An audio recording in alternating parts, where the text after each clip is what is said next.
Alright, good morning, good Tuesday to y'all. I know it's the same thing we've been dealing with. I'm not even going to go into that. And besides, I don't even have that kind of time. I got to be heading to work here in a little bit, so we're just going to jump right into things real quick. If you saw Raw from Netflix, there are a lot of interesting things coming out of last night's Raw, but a lot of unfortunate stuff as well, specifically that regarding J.J. McDonough. And of course, if you saw Raw last night, you saw the nasty spill he took from the spot that he had going over. I'm pretty sure he went over the top rope, but either way, he wound up hitting the announce table pretty badly. A lot of people were worried. Of course, Cole and McAfee didn't help things with the commentary they gave. Fortunately, he got up quickly and ended up finishing the match accordingly, which ended up, by, as I recall, being a Judgment Day win. I don't really remember. I just know that this was pretty bad and really put a lot of detail into this. For one thing, the way it seemed, I thought he had a concussion. But really, fortunately, that isn't the case, although I can't say that it's too much better than that. And, of course, he even says so himself on Twitter, X, whatever you want to call it, and it goes as follows. First off, thanks to everyone for the messages and the concern. I'm good. I've got a couple of broken ribs and a punctured lung, so I'm going to be out for a couple of months. All things considered, it could have been a lot worse, so I'm grateful for that. See you in a bit. Can't disagree with that at all. I mean, geez, all I'm going to say to it is, if you know, you know. If you saw it, you saw it. It just was one of the nastier spots I've seen in quite some time. There are a couple of them that come to mind. I just can't remember them all. One of which I do remember most notably, and we're almost on the 1 year anniversary of that, Darby Allin. I think we all know what I'm talking about there. But, yeah, this ain't no joke either. Broken ribs and a punctured lung, that ain't fun. I mean, I've had spinal issues like I've talked about, and really the way I deal with it is that it can be bad to the point to where I actually do feel that shit in my ribs, so I gotta imagine what this man is going through right now ain't one bit comfortable at all, and if nothing else, I definitely want to wish J.D. McDonough a speedy recovery. I mean, jeez, that shit was crazy. So yeah, that's really all I know to say is best wishes to J.D. McDonough on that one.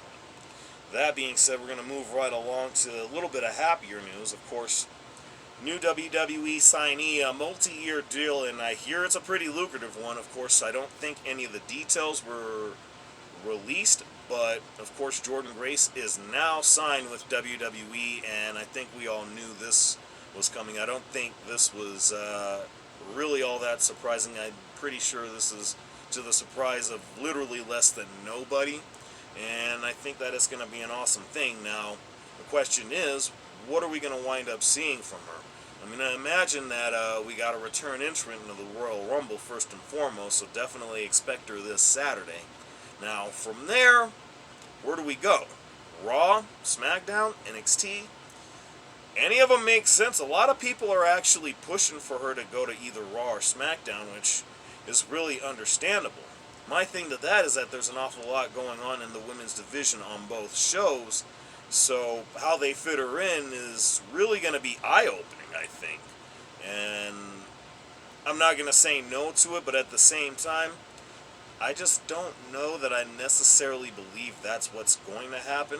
What I will say, however, is if she were to go to NXT, I feel like that makes sense just as much, specifically for the fact that at the end of the day, even though she's going to be heading to the main roster regardless, you can have her run it back with Roxanne Perez.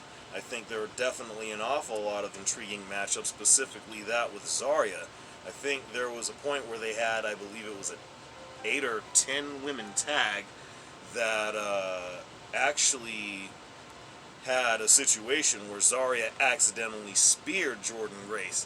So I wouldn't be shocked to see something happen there, and especially because of the fact that, I haven't seen the most recent episode of NXT, but the more recent ones I have watched, I haven't noticed a lot of Zarya, so I think that's a good reason to get that going. But nonetheless, this is going to be really, really fun to see with her finally with WWE. And regardless of what they do, I can't wait to see it. You know, it's a great signing, excellent get for WWE.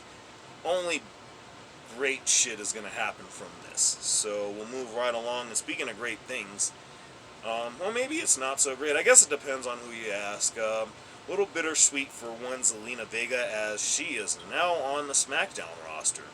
Of course, there was a trade that was announced last night. There's still a transfer portal going.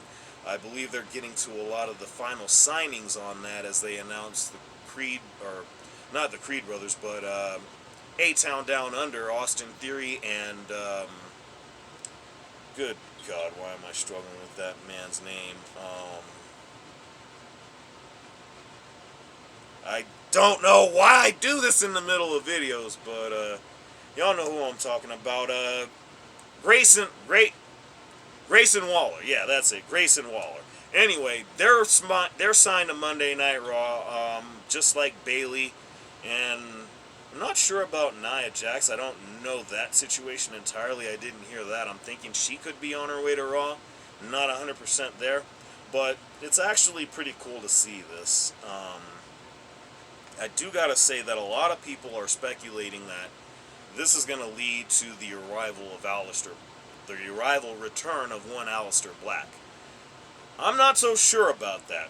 I will say that there is a slightly open door to him being a surprise entry in the Rumble. If what I'm hearing is true, and I feel like the sources are fairly strong on this, don't hold me to that, and I'm not going to say who those sources are, but as I understand it, Malachi's contract does not end until sometime in March. So it's more likely to be a WrestleMania return, or maybe something we see the Raw after WrestleMania.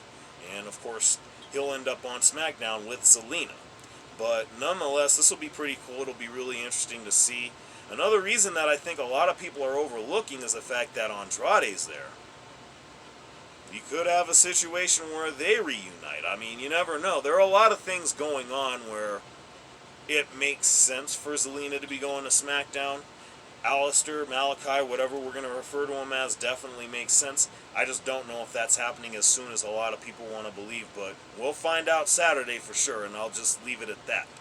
With that in mind, we're going to go ahead and finish this up with something that I feel like is a really big deal, and real quick, we're going to get our ones up, because, well, I can't get it up. Well, I'll just do it this way, because I don't want to get in the way of the picture, or the picture to get in the way of my one, or anything. And as soon as I get this figured out, and boom, there we go. Oh, wait a minute, hold on, we got it there? Yep, there we are. As you can see, in its most fantastic glory, the Bloodline Edition, I guess I gotta do this here, the Bloodline Edition for WWE 2K25. We already know Roman Reigns was clearly going to be the cover guy for this upcoming edition of WWE 2K. We knew that with the debut of Netflix, as him and Paul Heyman walk into a door that have the WWE 2K cover on it, or the W2K logo on it. I think that spoke for itself loud and clear, and more so than anyone else would have given credit for. But one thing I will say about it is that I'm definitely hyped about it. You got the normal edition, which again, he's the cover guy. And then of course you got the Deadman edition, which I don't know how anybody cares about that. I mean, a lot of people are hung up on the whole MAGA taker thing. I'm not going there with any of that. I really couldn't care less, if I'm being perfectly honest. That's just what it is. You know, how you feel about that sort of thing, about that specific situation, is just how you feel. I mean, it is what it is, you know, and I'm not going to go any further into it than that. What I am going to say is that if I'm going to look forward to picking up anything, this is going to be it right here, and I'm still can't even get my whole finger into the frame. But nonetheless, you know, I got to say I'm really, really hyped for this. You know, and of course we got everybody involved with the bloodline, from Sammy Uso, the actual Usos, obviously Solo Sikoa. I'm pretty sure Jacob Fatu is in there somewhere, and I'm not sure if I noticed the Tongas in there, but I'm sure they're in that too. I mean, and shout out to Hikuleo. Looking forward to Tala Tonga, whether it's NXT or even main roster. I really feel like it should be main roster, and he joins Jacob Fatu and the rest of the boys.